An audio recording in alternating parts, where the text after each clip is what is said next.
Halo para reader penyuka komik, berjumpa lagi di channel Suka Ngomik. Kali ini kita akan melanjutkan pembahasan novel Heavenly Daemon Cannot Live a Normal Life. Langsung saja, tanpa basa-basi. Beginilah kira-kira isi komiknya di chapter 11. Hari berikutnya, Chris bertemu Roman. Ngomong-ngomong, makanlah, Roman tertawa. Untuk sesaat, Chris membuka matanya. Keduanya tidak berbicara sama sekali, hanya melihat wajah satu sama lain, dan senyum yang tiba-tiba sangat jelas. Hei, persetan denganmu. Gigi depan yang hilang, angin bertiup di antara mereka, Chris sudah menyesal menerima tawaran itu. Tetapi untuk mencapai tujuannya, dia harus menanggung sesuatu yang dia benci, menenangkan amarahnya yang mendidih. Chris berkata dengan wajah acuh tak acuh. Sekarang, izinkan saya menjelaskan tentang aura. Sebagai cabang mana? Itu berarti kekuatan yang digunakan oleh para ksatria. Jika penyihir menyimpan mana dalam lingkaran, ksatria pada dasarnya menyebarkan mana ke seluruh tubuh. Penemu aura adalah Kaisar Alexander, yang disebut pendahulu, tidak seperti penyihir. Dia adalah orang pertama yang menemukan cara untuk memperkuat tubuh manusia dengan menyebarkan mana ke seluruh tubuhnya. Aura adalah kekuatan yang secara instan melepaskan mana ini. Mana, yang biasanya menyebar ke seluruh tubuh, dikeluarkan dalam sekejap sesuai keinginan pengguna, dengan demikian menunjukkan kekuatan yang kuat. Sikap Roman sangat serius, dia tidak tersinggung dengan penjelasan Chris, juga tidak menunjukkan sikap main-main. Ketika dia benar-benar mengambil kelas, dia menunjukkan sisi yang serius, dan kebencian Chris mereda sampai batas tertentu. Sebenarnya, tidak penting untuk mengetahui sejarah aura, mana adalah kekuatan yang hanya bisa digunakan oleh yang terpilih, dan satu dari nis bisa berjalan di jalur ksatria, dan satu dari 10 bisa berjalan di jalur penyihir. Jadi penting untuk memeriksa kualitas itu terlebih dahulu. Persyaratan minimum untuk seorang ksatria aura adalah merasakan mana. Biasanya pada tahap ini kebanyakan orang menjadi frustrasi. Dalam kasusku, aku butuh setengah tahun untuk merasakan mana. Tapi di faktanya, bahkan jika itu membutuhkan waktu 1 tahun, jika aku hanya merasakan mana, itu di atas rata-rata. Jadi, ini adalah ranah bakat. Itu adalah pernyataan dengan sedikit arogan, dia cukup bangga pada dirinya sendiri. Sebagai murid Jonathan, ketika dia merasakan mana untuk pertama kalinya dalam setengah tahun, ada kegemparan di Dimitri bahwa seorang jenius telah muncul. Chris, dia adalah orang yang seperti itu. Namun, Roman tidak memberikan reaksi yang diinginkannya. 1 tahun, artinya 1 tahun untuk menilai kemungkinan merasakan mana di dalamnya. Iya, jika kamu tidak merasakan mana selama setahun, sebenarnya benar untuk melepaskan jalur dari aura night. Kalau begitu mari kita mulai dengan merasakan mana dulu. Bisakah kamu menjelaskan bagaimana kamu mengalaminya? Tentu saja, aku sedikit bangga pada diriku sendiri, tapi, itu baik-baik saja. Bahkan jika Master Roman adalah seorang jenius pendekar pedang, bakat mana adalah masalah yang berbeda. Pelatihan ini akan memberi Anda rasa kerasnya kenyataan, dan seiring berjalannya waktu tanpa merasakan mana, kamu akan menyadari betapa hebatnya aku. Hehehe.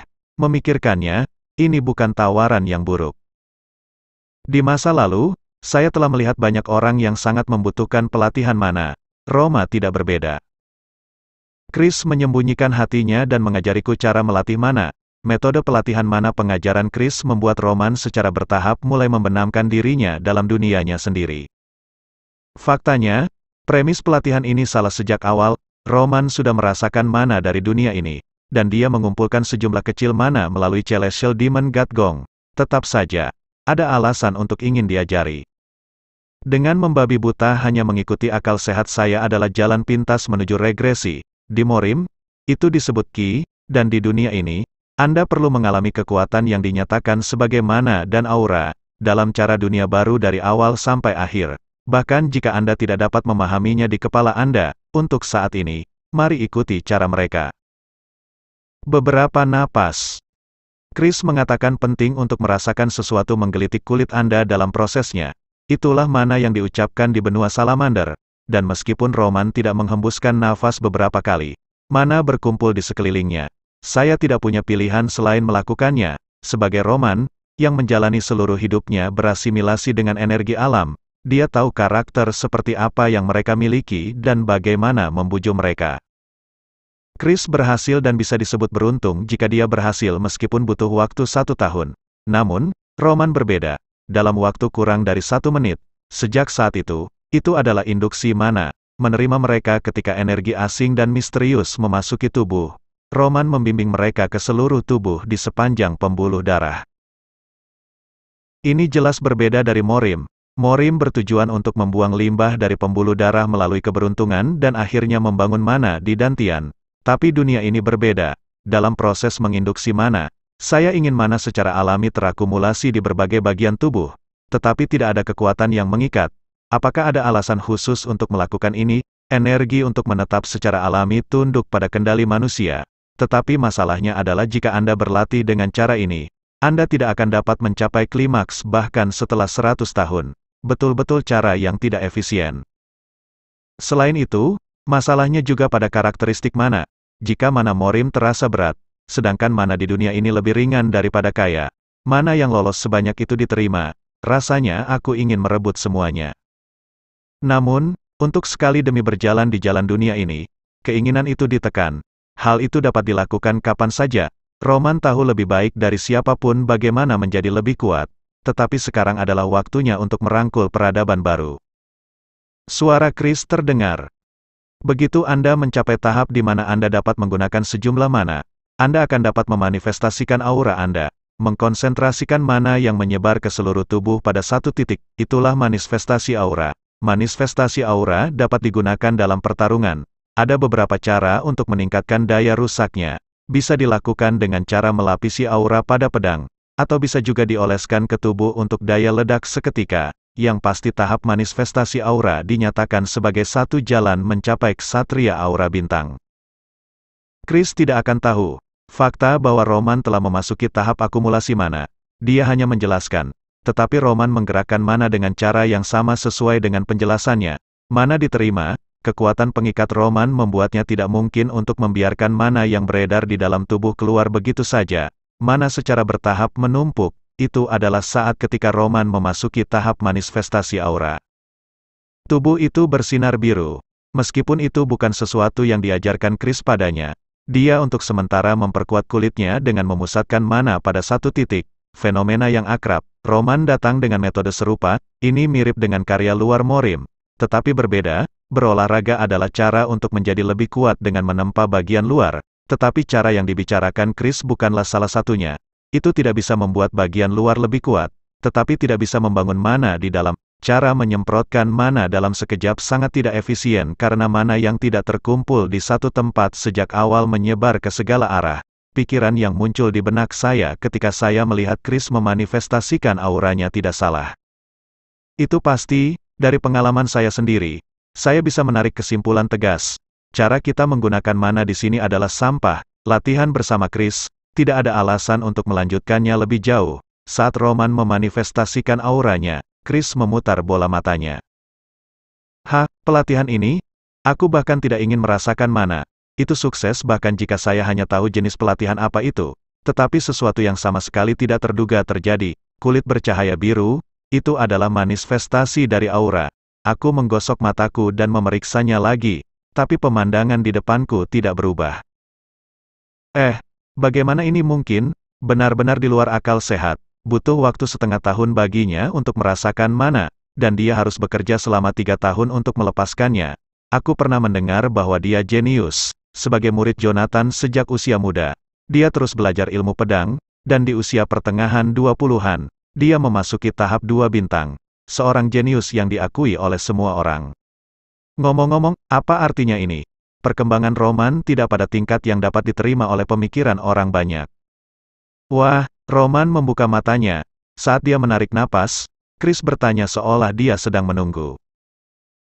Bagaimana kamu melakukannya? Apakah kamu benar-benar baru saja memanifestasikan auramu? Kamu akan tahu lebih baik jika kamu melihatnya sendiri. Jadi itu yang Roman katakan. Masalahnya adalah bahwa yang terakhir juga di luar akal sehat. Jika demikian, apakah Roman dari 2 tahun yang lalu menyembunyikan kekuatannya? Mengapa? Tatapan Chris pada Roman menjadi rumit.